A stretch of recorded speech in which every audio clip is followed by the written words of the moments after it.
আজকে হচ্ছে 6 তারিখ সেপ্টেম্বর মাসের। তো আগামী 14ই সেপ্টেম্বর এসএসসির একটা এক্সাম আছে। তো এক্সামটার ফর্মটা কিছুদিন আগে ফিল আপ করেছিলাম, এবং ফিল আপ করার পর যে ফিলিংসটা হয়েছিল যে সেটা হচ্ছে যে গালে চড় মেরে 500 টাকা আমার থেকে নিয়ে নেওয়া হলো।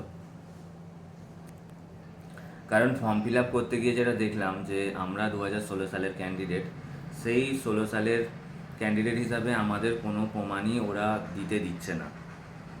আমরা বেসরকারি স্কুলে, মানে সিবিএসসি বোর্ডের আন্ডারের স্কুলে আমরা কাজ করেছি বা কাজ করি।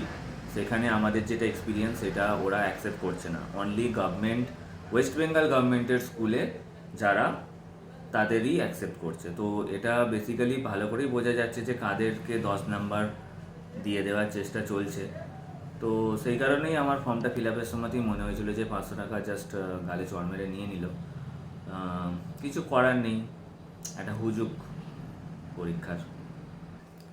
তো এই কারণে পরীক্ষাটার প্রতি সেরকম কোনো ইন্টারেস্ট নেই। কারণ হচ্ছে, যদি জানতাম যে 14 সালের এক্সামটা আবার নতুন করে হচ্ছে, তাহলে একটা এক্সাম ভালোভাবে দেওয়া যেত, যে হ্যাঁ সবার ইকুয়াল অপরচুনিটি এখানে আছে। কিন্তু এখানে পরিষ্কার দেখা যাচ্ছে কিছু মানুষকে 10 নাম্বার এক্সট্রা দিয়ে দেওয়া হচ্ছে, আর কিছু মানুষকে পুরো মানে অ্যাজ এ ফ্রেশ তাদেরকে দেখাচ্ছে। মানে গত বছর বিএড করে যে এক্সাম দিচ্ছে, আর আমরা পুরানো ক্যান্ডিডেট যারা পাইনি সেই সময়, যাদের এই অযোগ্যদের চাকরি দেওয়া হয়েছিল টাকার বিনিময়ে। তো সেটা তো কোনো দিনই ফেয়ার এক্সাম হচ্ছে না। তাই এক্সামের প্রতি সেরকম কোনো আগ্রহ পাচ্ছি না।